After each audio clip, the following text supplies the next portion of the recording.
हमारे घर के करीब एक मास्टर साहब रहते थे। निहायत शरीफ आदमी थे। उनकी बीवी भी शरीफ और बाइखलाक थी। ये मतवसत दर्जे के लोग थे। फिर भी मोहल्ले की कोई ज़रूरतमंद औरत मास्टरनी के घर आ जाती और उनसे अपनी ज़रूरत बयान करती तो वो उसकी मदद करने की हत्तल मकदूर कोशिश करती थी। अम्मी जान से उन खातून की बहुत बनती थी। दोनों हम मिजाज थीं। कोई दिन ऐसा न जाता था कि वो अम्मी को कुछ न कुछ पका कर न भेजती। वालदा भी इसी तरह मौसम की हर सौगात उन्हें भिजवाती।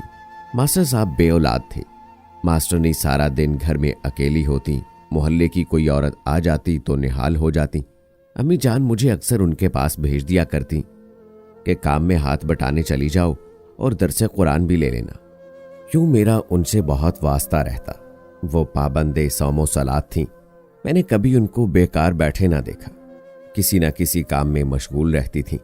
अल्लाह ताला ने खुशहाली दी थी, इज्जत भी थी, मगर औलाद की नेमत से महरूम थी, जिसका उनको बहुत कलक रहता था। वो मुझे और मेरे भाई साबिर को अपने बच्चों की तरह चाहती थी। ईद बकरीद पर नए जोड़े और ईदी देती। अल्लाह ताला को अपने नेक और अच्छे बंदों से प्यार होता है। शायद इसीलिए अपने प्यारों को जल्द अपने पास बुला लिया करता है। मास्टरनी जी भी जल्द इस दुनिया से सुधार गईं और मास्टर साहब अकेले रह गए। कुछ दिन वो बेहद सौगवार रहे। अम्मी जान अक्सर खाना साबिर भाई के हाथ भिजवा दिया करती, मगर ऐसे सिलसिले ज्यादा दिनों तक नहीं चलते। मास्टर साहब को खाने और दीगर घरेलू कामों के लिए बहुत तकलीफ रहने लगी। तब एक दिन उन्होंने वालिद साहब से कहा कि भाभी जान से कहो हमारे लिए कोई मुनासिब खातून का रिश्ता तलाश कर दे। हमें घर की देखभाल के लिए दिक्कत रहती है। वालिद ने अम्मी जान से तज़किरा किया। वो बोली, मास्टर साहब की उम्र 50 के लगभग होगी। कोई ढेर उम्र खातून अक़द सानी के लिए मुनासिब रहेगी। मैं मोहल्ले में जिक्र करूंगी। ऐसा कोई रिश्ता मिल गया तो ज़रूर ये नेक काम करवा देंगे। वालदा तो ढूंढती रह गई। एक दोस्त के तवस्सुत से मास्टर साहब को अक़द सानी के लिए रिश्ता मिल गया। झटपट ब्याह हो गया और नई बीवी उनके घर आ गई। हम भी नई बेगम को देखने गए। देखकर हैरान रह गए। ये नई बेगम बामुश्किल 18-20 बरस की होंगी। खुश शक्ल, गोरी चिट्टी और फैशनेबल। उनकी चाल ढाल में जैसे बिजलियां भरी हुई थी। हाथ भर कांच की चूड़ियां पहनती थी। सुर्खी, पाउडर, खुशबू की शौकीन। ऐसा जेवर पहनती थी जो खनकता हो। उनका नाम नीलोफर था। सबका ख्याल था नई दुल्हन है, इसलिए इतनी बनी संवरी रहती है, लेकिन नहीं। उनका बनाव सिंगार हमेशा कायम रहा, नई दुल्हन जैसा। अगरचे शादी को 4 बरस बीत गए थे। मैं अब उनके घर पहले की तरह नहीं जाती थी, क्योंकि मास्टरनी की बात और थी। अम्मी मुझे नीलोफर के पास भेजना ज्यादा पसंद न करती थी। इंतहाई जरूरत के तहत चली जाती थी। अलबत्ता साबिर को वो किसी न किसी काम से रोज बुलवा लेती, चाहे बिजली का बिल भरवाना हो या नल ठीक करवाना हो। पहले भी वो मास्टर साहब के इस तरह के छोटे छोटे काम कर दिया करता था और अब भी कर देता था, क्योंकि मास्टर साहब ने उसको पढ़ाया था। जब इम्तिहान होते बाकायदगी से उसे घर आकर इम्तिहान की तैयारी कराते थे। उस खातून से भी मास्टर साहब के यहाँ औलाद ना हो सकी। ताहम नीलोफर को इस बात पर कलक न था। वो हमेशा खुशबाश नजर आती। अलबत्ता मोहल्ले वालियां बहुत जल्द इसके बारे में अजीब व गरीब बातें करने लगी, जो किसी तरह भी खुशाइंद न थी। इन बातों का चर्चा सारे मोहल्ले में रहता। ताहम मास्टर साहब बेचारे उनसे बिल्कुल बेखबर थे। बांका हमारे मोहल्ले से अगले मोहल्ले में रहता था।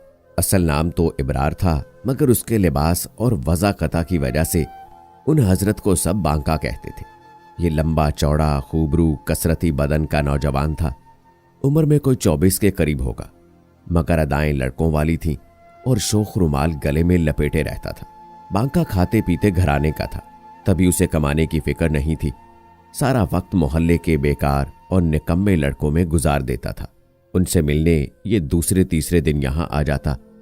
इस दौरान उसकी जान पहचान किसी तरह नीलोफर बेगम से हो गई। मास्टर साहब अक्सर काम भाई साबिर के जिम्मे लगा जाते थे। मसलन सब्जी ला देना, स्विच बोर्ड ठीक करा देना। ये काम साबिर उनके घर जाकर कराता था। एक दिन साबिर किसी काम से उस्ताद साहब के घर गया। नीलोफर घर का बैरूनी दरवाजा बंद करना भूल गई थी। साबिर जो ही कमरे की तरफ गया, उसने बांके को नीलोफर के साथ बैठे देखा। वो चकरा गया कि इस आवारा का इधर क्या काम। वो 9 उम्र लड़का था, बस घबराकर उल्टे कदमों लौट आया और इस बात का किसी से तज़किरा ना किया। नीलोफर ने भाई को पलट कर जाते देख लिया था। वो सहम गई। उसका ख्याल था कि जरूर साबिर मास्टर साहब से इस बात का तज़किरा करेगा, मगर साबिर ने उन्हें नहीं बताया। सोचकर कि कहीं बात तलाक या खून खराबे तक न पहुंच जाए, वो चुप साध गया। उस दिन के बाद साबिर उनके घर जाने से कतराने लगा। मुझे भी मना कर दिया कि अगर मास्टरनी बुलाए तो भी मत जाना। अब मेरे दिल में कसक हुई कि मास्टर साहब बेचारे कितने सीधे साधे और शरीफ हैं, मगर उनकी बीवी उनको धोखा दे रही है। वो सुबह ही घर से निकल जाते, उनके जाने के बाद ये अकेली मनमानी करती। अब समझ में आया कि मोहल्ले की औरतें क्यों उससे मिलना पसंद नहीं करती और उसे बुरा भला कहती हैं। मुझे नीलोफर से नफरत महसूस होने लगी। एक दिन मेरी कॉपी खत्म हो गई, होमवर्क करना था। नई कॉपी लेने मोहल्ले की करीबी दुकान पर गई। वापसी पर क्या देखती हूं कि नीलोफर दरवाजे पर खड़ी है। मुझे देखकर आवाज दी, हिना जरा इधर आना, मुझे कुछ चीजें मंगवानी हैं, वो लिख दो। साबिर से कहना ला दे।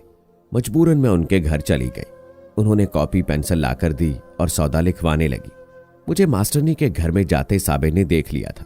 चूंकि मना कर चुका था कि मैं उनके घर ना जाया करूं, गुस्से से मेरे पीछे आ गया और घूरने लगा। मास्टरनी समझ गई, बोली, साबिर इस पर क्यों गुस्सा निकाल रहे हो? तुम नहीं आओगे तो किसी को तो बुलाऊंगी। भाई ने कॉपी पेंसिल मेरे हाथ से ले ली। तुम घर चलो, मैं जो सौदा उन्होंने मंगवाया है उनको लाकर दे देता हूं। मैं डरी सहमी घर आ गई। भाई ने सौदा लाकर दिया नहीं, मालूम नहीं, मगर असल वाक़े के चंद दिनों बाद ही फिर वो वाक़या पेश आया कि जिसने सारे मोहल्ले को हिलाकर रख दिया। मास्टर साहब हस्बे मामूल सुबह सवेरे अपनी ड्यूटी पर चले गए। किसी मोहल्लेदार ने बांके को उनके घर के अंदर जाते देख लिया। उसने घर से ताला लाकर मास्टर साहब के बैरूनी दरवाजे को बाहर से मुकफ्फल कर दिया और मोहल्ले के लोगों को घर के दरवाजे पर खड़ा करके मास्टर साहब को बुलाने चला गया। लोगों की आवाजों पर बांके को खतरे का एहसास हो गया। वो किसी तरह घर की पिछली दीवार से कूदकर फरार हो गया। जब मास्टर साहब घर पहुंचे तो लोगों ने बताया कि कोई तुम्हारे घर के अंदर है, इसीलिए हमने ताला लगा दिया है। अक्सर ये तुम्हारी गैर मौजूदगी में घर में जाता है। हम चाहते हैं कि तुम खुद उससे निमट लो और उसके आने का सबब दरियाफ्त करो। बेचारे मास्टर साहब का रंग सफेद बढ़ गया। कांपते हाथों से दरवाजा खोला। जब अंदर गए तो वहां कोई मौजूद न था, सिर्फ नीलोफर बेगम थी। बहरहाल इतने सारे मोहल्ले के लोगों की बात को वो नजरअंदाज नहीं कर सकते थे। बीवी से पूछा कि वो कौन है जो मेरी गैर मौजूदगी में यहां आता है। नीलोफर ने खामोशी इख्तियार कर ली तो मास्टर साहब ने गुस्से में उसे पीटना शुरू कर दिया।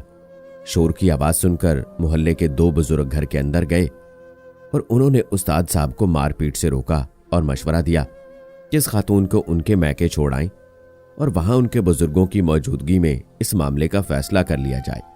नीलोफर का मैका गांव में था। शाम ही को मास्टर साहब ने सामान बंधवाया और बीवी को मैके छोड़ने चले गए। 4 दिन बाद वो वापस आए, मगर अकेले, बीवी साथ नहीं आई थी। मोहल्ले वाले ये समझ रहे थे कि नीलोफर को मैके छोड़ाए हैं, मगर 2 रोज बाद ही पुलिस आ गई और मास्टर साहब को गिरफ्तार करके ले गई। वालिद साहब पता करने गए। पता चला कि उस्ताद साहब ने एक पहाड़ी नाले के पास बैठकर बीवी को एतमाद में लिया और माफी का वादा करके सच्ची बात कहने पर इसरार किया। मीठी ठंडी बातें की और ये कसम भी खाई कि अगर तुम सच बता दोगी तो जिसे तुम पसंद करती हो तलाक देकर तुम्हारी शादी उसी से करवा दूंगा। वो बेवकूफ उनकी बातों में आ गई। बता दिया कि आपके साथ मुतमईन जिंदगी नहीं गुजार सकती। आप मुझसे उम्र में बहुत बड़े हैं। मैं औलाद की आरजू रखती हूँ, मुझ पर रहम करें और आज़ाद कर दें। मैं बांके के साथ शादी करना चाहती हूँ। ये बात मेरे वालिद और भाइयों को ना बताना, वरना वो मेरा नहीं आपका साथ देंगे और मुझे दोबारा आपके साथ जाने पर मजबूर कर देंगे। सारी राम कहानी मास्टर साहब ने ठंडे दिल से सुन ली और फिर उसी वक्त बीवी को बहते नाले में धक्का देकर उससे खलासी हासिल करने के बाद वो 3 दिन एक दोस्त के घर में सुकून से रहते रहे और चौथे रोज घर आ गए। न जाने किसने पुलिस को इत्तला कर दी और यूं जब पुलिस ने उनको धर लिया तो उन्हें पुलिस के सामने एतराफ करना पड़ा, क्योंकि मारपीट के वो मुतहम्मिल नहीं हो सकते थे। नीलोफर को ऊंचाई से धक्का दिया गया था। तेज बहाव में बहती लाश आगे जाकर एक पत्थर में अटक गई। मास्टर साहब तो अपनी दानिश में नीलोफर का काम तमाम करके घर लौट आए थे, मगर लाश मिल जाने की वजह से उनकी बीवी के मैके वालों ने उनके खिलाफ रिपोर्ट दर्ज करा दी। इस तरह पुलिस उनको गिरफ्तार करके ले गई। मुझे आज भी ये सोचकर दुख होता है कि मास्टर साहब जैसे अच्छे आदमी के साथ हालात ने क्या सितम किया कि कत्ल जैसा जुर्म उनसे सरजद हुआ। काश नीलोफर अच्छी औरत होती तो उनको जेल ना काटनी पड़ती। कुछ लोग ये भी कहते हैं कि मास्टर साहब को सोच समझकर दूसरी शादी करनी चाहिए थी। आखिर उन्होंने क्यों अपने से खासी कम उम्र लड़की से ब्याह कर लिया, और ब्याह किया तो इस बात का ध्यान ना रखा कि हर लड़की को शादी के बाद औलाद की आरजू होती है। हर औरत औलाद की खुशी देखना चाहती है। अगर उनके यहाँ औलाद नहीं हो सकती थी तो किसी उम्र रसीदा बेवा से ब्याह कर लेते जिसके बच्चे होते, ताकि उस औरत का कलेजा ठंडा रहता, उनके बच्चों की कफालत का सवाब भी उनको मिलता। गर्ज जितने मुंह उतनी बातें। लेकिन हम मास्टर साहब के एहसानमंद थे कि हमें पढ़ाया था और बड़ी मास्टरनी को याद करते थे जो हमसे प्यार करती थी। ये घराना मोहल्ले में मिसाली था जो हालात की सितम ज़रीफी से तबाह हुआ। सच है, जिंदगी का हर अहम फैसला बहुत सोच समझ कर करना चाहिए, वरना कभी कभी तबाही मुकद्दर बन जाती है और इंसान इस बर्बादी से पहलू नहीं बचा सकता।